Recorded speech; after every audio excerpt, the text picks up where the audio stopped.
G'day everyone, welcome back to another episode of the Australian Property Investment Podcast. I'm your host, Aaron Christie David, and I run a mortgage broking business called Atelier Wealth, where we help property investors start out and scale up their property portfolios. And for the ambitious property investor, a big part of their journey is choosing the right property manager, making sure that their greatest asset and their investment is in good hands and managed by someone who's competent and confident. And I'm thrilled to be introducing onto today's show Jade Costello from Melbourne Rental Search. G'day, Jade. How you doing? I am good, Aaron. How are you? I'm doing great, thank you. Coming all the way from us, you got your beautiful scarf on there from chilly Melbourne, I'm sure. Oh my gosh, and it is so chilly. I'm looking out the window and it's dreary, it's grey, it's classic Melbourne winter. Probably got a fireplace going or something nice down there in Melbourne to keep yourselves warm.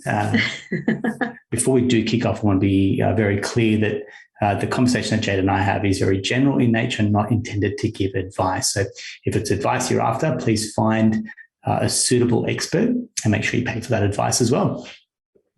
So Jade, I know that you've got a wonderful tenure in the real estate industry, and your background has started, you started out in prestige property, moving away through to property management. And now I guess with your business, Melbourne Rental Search, you've now really carved out a niche for yourselves, which is helping people relocate and enter back into the Melbourne the rental market, and drawing all that experience to help them avoid pitfalls, matching them out with the right area, the right type of property. It's a real niche service, but I guess when you micro niche, you then find people that absolutely need your service, isn't it?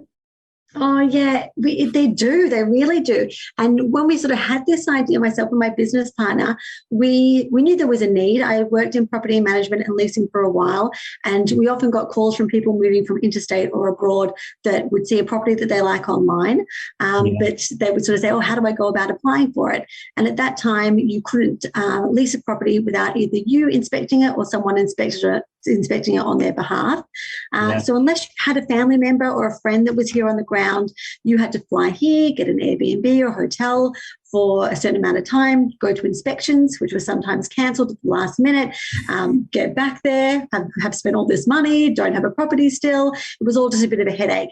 And so I remember thinking, gosh, it'd be great if there was someone who, similar to a relocation agent, helped source a property for you and helped you kind of move, but not concentrate on things like a school search and community and things. It's basically just the property search, which really I think encompasses like the success of someone's move to a new city. Once you find your home where you're going to be, you can kind of get all the other little bits and pieces of the puzzle to fit into place. So when we first started, we thought, let's see if there's a need for it. And then pretty early on, some journalists reached out and said, oh, this is pretty interesting. It's kind of a bit like a buyer's advocate, but just for rentals.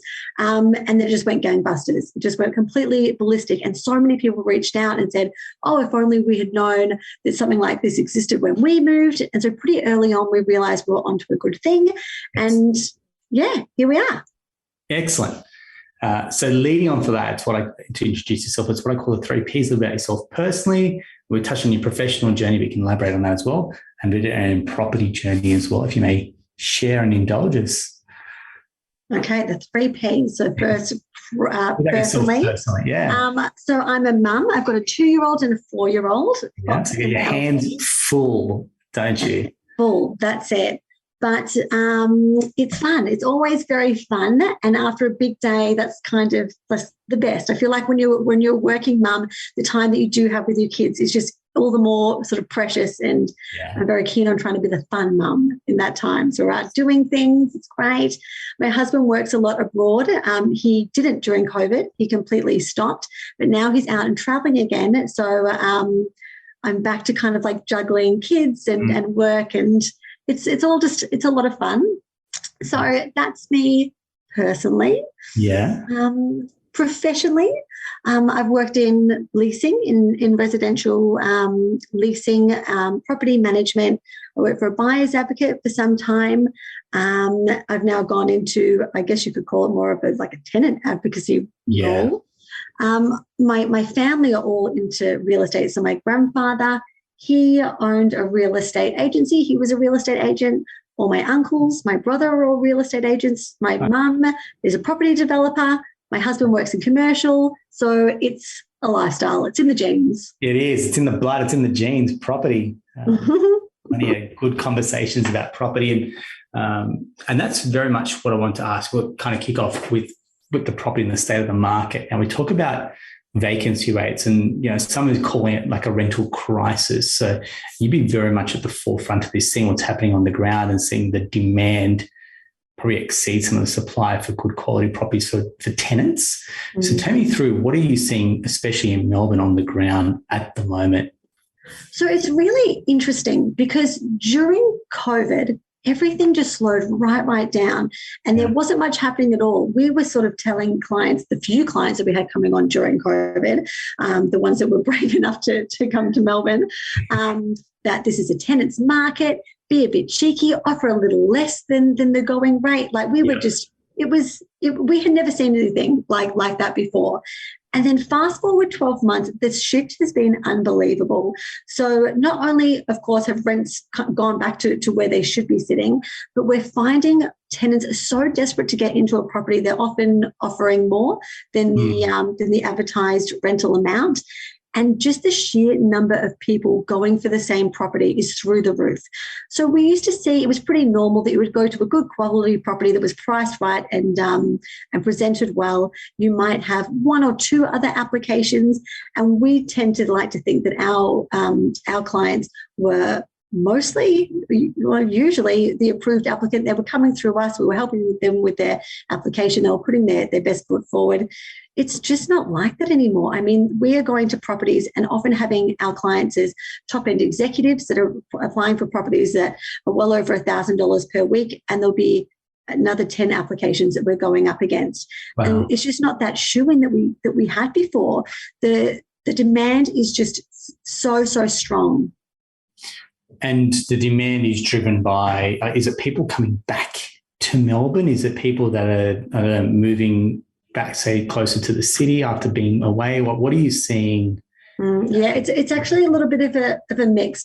So we had an influx of people, particularly in Melbourne, that moved out of Melbourne during that time, went to Queensland and went to regional areas. I think there's a portion of those that certainly have stayed away. But now that offices are kind of requesting that staff come back into the office, we are seeing a chunk of those people moving back. So I think there's an element of that. I think in terms of building has been down with construction costs going up, interest going up. We're not seeing perhaps the developments that we were once sort of seeing before. I think just the demand is so much higher than the stock that's out there. Of course, international students are also coming back as well. So it's kind of the perfect storm. Yeah, it's exactly what you're saying. And so the next question I had there is it to a particular type of property, and people are more looking for houses or units? But when you talk about students coming back, typically that's the apartment market that then starts to kind of fire up a little bit more. And if you're talking about people that are relocated back to Melbourne, families, and it's typically the houses as well, isn't it? You're seeing that competition intensify. Yeah. So in terms of sort of just during that COVID break and even just coming out of that, the demand for houses with land was strong, or even units, or if we were going for apartments, something with a balcony. Anything that didn't have any outdoor space there was just no need for it. They couldn't give them away. There has been a bit of a shift. So now that kind of life's getting back to normal, we are starting to see a lot more demand for those inner city apartments again. There is, I think now that we're not faced with the lockdowns, people have got the trust back that the lockdowns are not going to become sort of so common, that now we're seeing the demand for the apartments back up and running like massively. I went to a inspection this weekend just gone, and there would have been 30 people at this little 2-bedroom apartment. There was nothing special about it. It was just, it was probably priced correctly. It was in an okay location. It wasn't presented particularly well. It just, again, a sign of the times.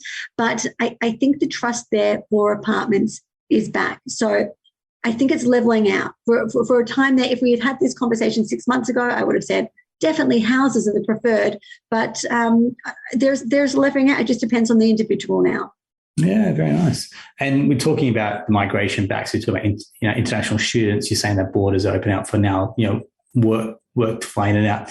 What else are you seeing? Because a good part of your clients, people moving into Melbourne, right? Mm-hmm. So what's the mix for you at the moment? People that are renting locally or people that are moving back in from international, interstate? What are you seeing on the ground, Jade?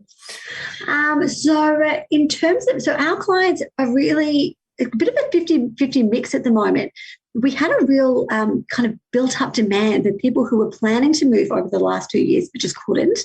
Yeah. So we're seeing that these people now, and this actually could be another reason for why there's just such an influx of people now, is all of those people over the last 2 years that were planning to move are all kind of coming out in droves at the moment.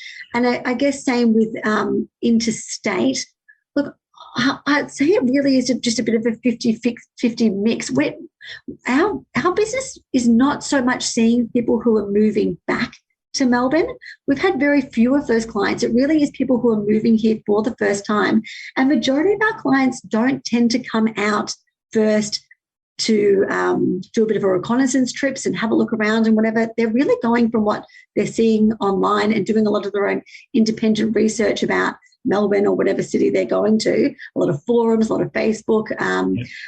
So that's been interesting to see as well. People are just turning online a lot more, and just the way that we're working and doing things and the way that people are moving around is just so much different now. Yeah, I agree. Seeing that, and we're seeing that across city markets, very similar. The demand, all the agents that I speak to, all the property managers I speak to inside Sydney are seeing the exact same trend, which is, those units that may have been for international students or CBD workers, now they're back in demand, and the price intensity and people offering 6 months in advance or paying above just to try and get that property off the market so they can move in. I just feel like that's, with no new apartments or that lack of supply coming on, is really putting that pressure on rents. Now it's tough if you're renting, but it's a win if you're an investor with this property as part of your portfolio. Goodness, of course. Yeah, absolutely. This is an amazing time to be an investor. Absolutely.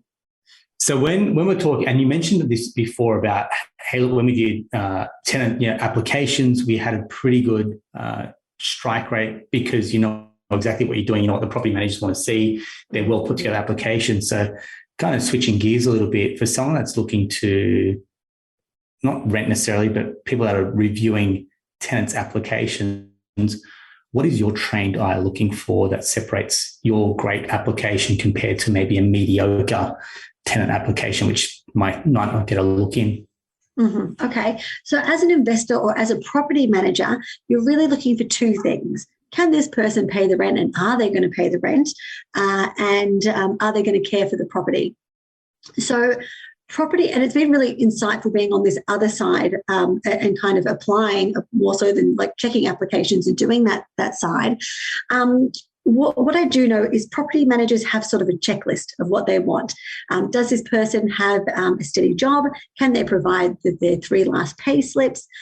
Do they have a rental reference, someone that I can, an agent perhaps that I can contact that can say, yes, this person's paid their rent, they were good to deal with, they were bad, they had a dog, they didn't have a dog, whatever the case may be. And then I've got my checklist and I can kind of tick the boxes.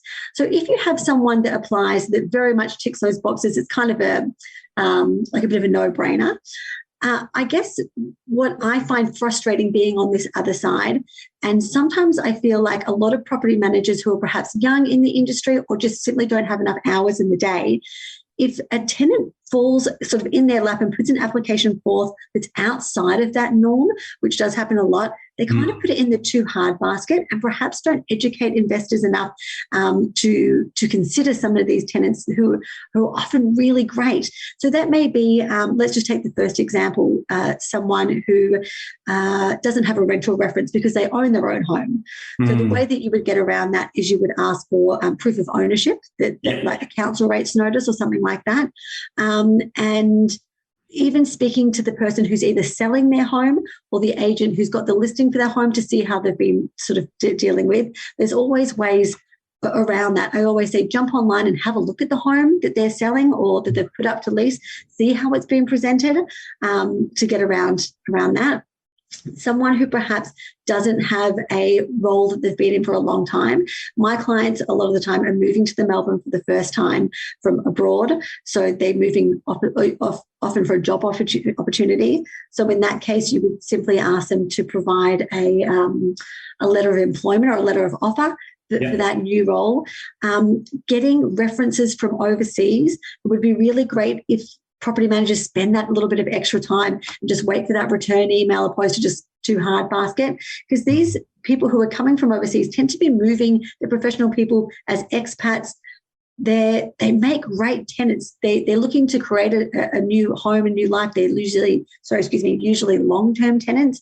So doing those extra couple of checks, whilst it's not ideal on paper when compared to someone that it's just easily done, you can just tick those boxes, it's worth having a property manager that's willing to kind of go the extra mile just to check those things off, for sure. Well said. And I think we just pick a property manager by default, and I can kind of experience share if I can. I mean, we had one issue on our properties. The tenant, wasn't paying rent. There was an issue with he had child support payment to his ex, and it became a bit of a calamity when it shouldn't have, and they ended up almost going to a tribunal or something along those lines, right? So I'm not saying that they were inexperienced, but there's ways that you could have kind of nipped this in the bud a little bit earlier potentially as well, and had those conversations rather than kind of letting it drag out. Now there's weeks in arrears, for example, as well. So you've mentioned before about the state of the property management industry, and I feel like it's got some similarities to mortgage broking, which is very low barriers to entry, for example. It'd be like real estate, do a license, you're accredited within a few days, and off you go on your merry way and start seeing clients, right? And you're practicing on real life clients, as opposed to learning your trade, being part of a team, picking up the little nuances, for example. So, I mean, having been through that journey as well, when someone's picking a property manager, what is your advice for someone? Yes. Okay. So on that, and I kind of briefly touched on this before, I've been horrified being on this other side to see the level of service, or the lack of the level of service sort of on this side, and maybe not so much on the property side of it. So that's because once I secure a property for my clients, that's where I really step back. So it's really more on that initial leasing that I'm sort of seeing the lack of service being less than ideal. I think when choosing a property manager, I would really love investors to secret shop them. So in those early days, it'd be wonderful if you see a property that they're looking after online and put through an inquiry just via email would be my first port of call, and see what the replies you get back. Does this property have heating or cooling, or a certain question about it? A lot of the times these inquiries just don't get answered. Picking up the phone and seeing if it's possible to get an inspection outside of the set open for inspection that's there. You could sort of present yourself as someone that is that can't make it due to work. Have they got a dedicated leasing consultant that can pop out and show a prospective tenant through? A lot of the times we're finding if you can't make that set inspection time, you miss out. And I think if in my situation, a lot of the time when I am trying to find a property for a tenant and just calls are going unanswered or emails are going unanswered, and I've got tenants that are often offering up to $100 a week or more to secure a property that they love, and you just can't get through. I thought, can you imagine if the owner of this property knew how horrified they would be? So really doing that secret shop at the start and putting your foot in that in a tenant's perspective and inquiring about other properties that they have on their rent roll or up for lease is key. What else can I say? I think also the amount of the portfolio that each property manager has at that certain agency is a real telltale sign of how many hours they can dedicate to your property. I think property management, I've always said, is not about property. It's very much about people. It is not a hard job. You just have to be sort of on the ball and easy to sort of pick up the phone and squash any issues before they come, or be on keeping your eye on your arrears so it doesn't get out of control. If you have a property manager that has hundreds or even just over 100 properties to manage, they are just spread so thin. And I just worry that if there is an issue other than collecting rent or doing anything outside of the norm, how many hours in the day do they have to dedicate to it? Yeah. So that would be a big one. At any given point, something is probably going wrong, right? It could be the weather, it could be a tenant issue, it could be repairs, maintenance, it could just be general turnover. So yeah, and I've seen it as well, the expectation and how much is on their workload, for example, they don't really ever get a chance to be proactive. It's very much a reactive type role, it's putting out fires. So you can understand why there's that level of turnover sometimes in that industry, because you're constantly dealing with putting out fires. It doesn't have that same amount of fun sometimes as what potentially they thought it might be, which is it's hard. Property management, yeah, you're dealing with complaints, you're dealing with owners that sometimes don't want to spend the money for something that's happened, tenants who are upset that the owner's not going to spend the money, and you're sort of in the middle. I think, property management is a hard gig, definitely. Yeah. From a different perspective, one of the things we tell our investor clients is, when they're looking at properties, well, what is investment grade? And what that means is, what are renters looking for from a particular property? So, there's things that you can't change, like say the location or sometimes the configuration or layout, for example. But what are some of the property standout features that when you're speaking to the amount of people that are looking to rent, what features stand out to them that if people are looking to maybe make improvements on their property, or when they're looking to buy, what are some of these hallmarks that are like high on the list for rented expectations, do you think? It really depends. So our clients really range from students that are just kind of getting their foot in the door to high-end executives who are looking for houses in more prestigious suburbs. So it does depend on where you're at and who you're looking for a property for. I do know if we look down more at the more sort of budget properties and we're looking at big apartment blocks, I have been really surprised to think that a lot of these developments that have come up with pools and spas and gyms and things like that don't tend to be on our tenants list as much. We find that our tenants often have their own gym membership, where it be an F45 or a Pilates class that they're loyal to. So these buildings that have all these features that you would think a tenant would go nuts for, maybe not so much. We find our tenants with these kind of budgets of apartments, inner city apartments, are really looking for a good location in terms of transport, that they can even hop down and get on a tram or a train. And second to that, when looking at apartments, some kind of outlook. So we do find that these apartments, sometimes you're just looking at black wall or another apartment block. If you've got some kind of outlook, then that can certainly be a preference to this kind of this sector with a lower budget. In more of the higher end, we have a huge demand for people moving to Australia to have a pool. Everyone moves, especially from the UK. They love it, don't they, from the UK? Oh, my gosh, they love it. So we have like a survey that they fill out, like, what do you love? And they all say, I love a pool, because they think people moving to Australia, that's kind of the dream, or to be walking distance to the beach. But a pool's a big one. And for an investor, you've got to kind of work out, is it worth it? Usually tenants are responsible for paying the pool chemicals. The landlord will pay for the pool maintenance. Can it be factored into the rent? It absolutely can. It's a big selling point for sure. Oh, well said. Yeah, it's one thing that surprised me. All my UK mates, they love a pool in a property. Yeah, for sure. It's a dream. It's a dream come true. Perfect. When it comes, again, a lot of investors will then get to the stage that they're looking for rental increases. And sometimes purely just an annual review isn't justification to raise the rent. So when you're talking to and you're having this chat predominantly, say, tenants, but even the conversation with owners, for example, what's a justification around increases that's within reason, do you think? And being able to have that conversation very openly and as a mature chat rather than just money grab, for example. Yeah, as well. Definitely. So so as an investor, you'd love to see your property just hit kind of certain sort of KPI type things for each year and just keep things steadily growing. having said that, and as I kind of touched on before, property management is not so much about property as it is people. There is something to be said about having an exceptional tenant and rocking the boat when it comes to rent increases. So usually we tend to see a rent increase to be usually quite minimal, $10, $20 a week once a year to kind of keep things going.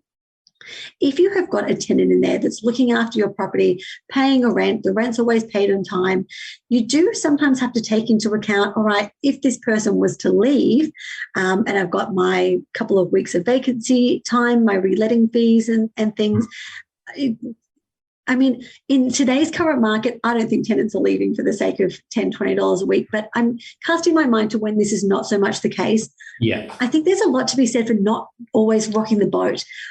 I think that perhaps a rental increase, if justified, like in today's current market, absolutely is justified.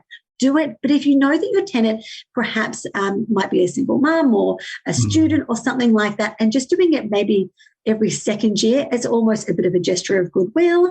I would want your property manager to sort of say, hey, your property is coming up for a lease renewal. You've been a great tenant. Whilst the market's showing that the owner could get X amount, they want to thank you for being such a great tenant. We're going to hold off for a year or so just to build that rapport, which I think is so important. And then the next year, pop it up.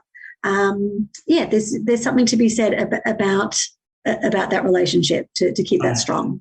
I'm so glad you said that, because again, the conversation we're having with our investor clients is, yes, you may be entitled annually to jack it up or at the end of a lease term, but that turnover, that impact, for example, you may get an extra $10 a week. But if it's $500 you're getting and you're trying to get to $510, after a couple of weeks, you're actually in the red. You're actually financially ahead, especially with the reletting fees, and then the turnover, and a new tenant comes in. Typically, a new tenant will then just find a couple of things that the last tenant was happy to put up with, but they want changed.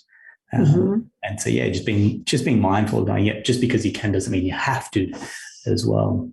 Yeah, for sure. Wonderful. Hey, Jade, it's been a real pleasure having a chat, and we're keeping a very close eye on the rental market. I feel like, especially down in Melbourne, seeing almost not an exodus, but a lot of people kind of making that northerly change up to Queensland. The migration up to Queensland has been something astronomical, right? Yeah. But I feel like, as Melbourne kind of has that livability factor and puts itself back on the map in the world as one of those most livable cities, it's going to kind of attract a lot of international guests back into Melbourne as well. But I want to say thank you very much for your insights. Thank you for your knowledge and sharing your time with us as well. My pleasure. I appreciate it. Thank you. If you want to reach out to Jade and her team, we will include the details to their business very shortly below, Melbourne Rental Search. You can reach out and get in touch on if you've got any questions about renting in Melbourne, or if you have an investment property in Melbourne, feel free to reach out to them as well. Jade, it's been a pleasure. Thank you very much. Thank you. Thanks, Aaron. Awesome. No dramas. That's a wrap for another episode of the Australian Property Investment Podcast. Until next time, take care.